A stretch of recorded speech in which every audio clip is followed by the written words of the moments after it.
Good morning, Crosspoint. So glad that you have joined us to worship together today. If you're here, and whether you're a first-time visitor or if you have been here for a long time, if you could grab one of those cards in front of you, fill it out, and put a prayer request down, because I pray for you, and there's plenty of things that we can be praying about.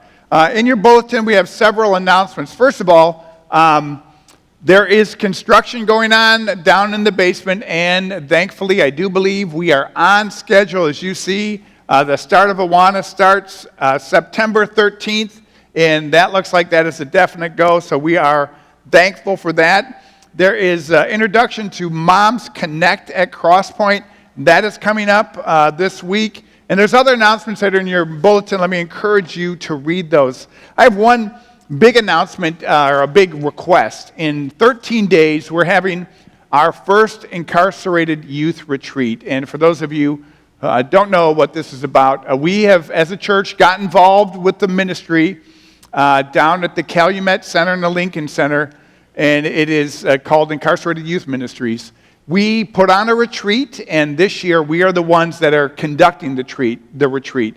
So I've kind of structured it. We have certain things that we're doing, and we have all the slots filled, except during that week, we will have people that drop out for one reason or another. So what I need is about maybe 5 to 10 people who will keep August 26th open, and if I have someone drop out, I can call you and say, yes, you will do the retreat.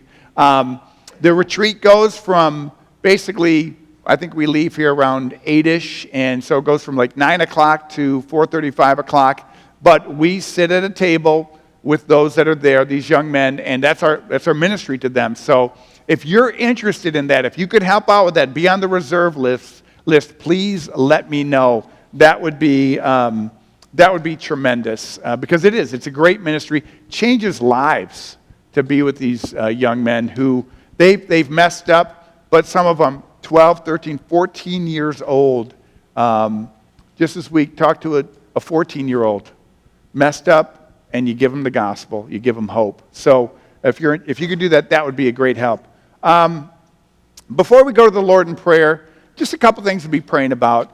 I was up north. Josh and I ran up to my brother's yesterday, and we cut some shooting lanes, some getting ready for hunting season, came back and turned on the news and heard about the junk that's going on down in where is that at? Charlotte? Yeah. And it grieved my heart. I didn't catch much of the news. I can't stand the news, but I turn on the news, and here's this guy with the hood on with a cross on it. And I thought to myself, how terrible is this that people think that they know Jesus, think that they're living for Jesus, and there's all kinds of hatred of other people going on. And it is something that is just wrong and broken. And the only thing that's going to help that is the gospel of Jesus Christ. We're preaching through the book of Ephesians, and the only thing that's going to stop hatred and ill will between people is not new programs. It is the love of Jesus Christ that is shed abroad in people's hearts. That's the only answer.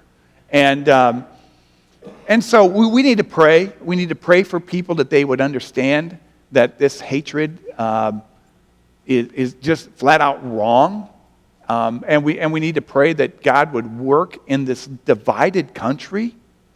It seems like when it hits an all-time low, it's like, could it get any worse? And it does. And it's only the Lord that can help in that.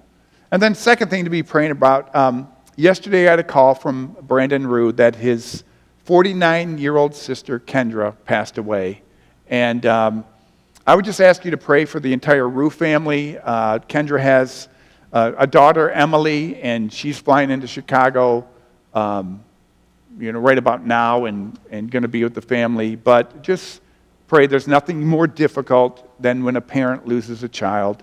Many of you have gone through that, but we want to bathe that family in prayer. I'm heading down to Chicago to be with the family, probably have a chance to do the service. So pray for the Lord to work and to give comfort.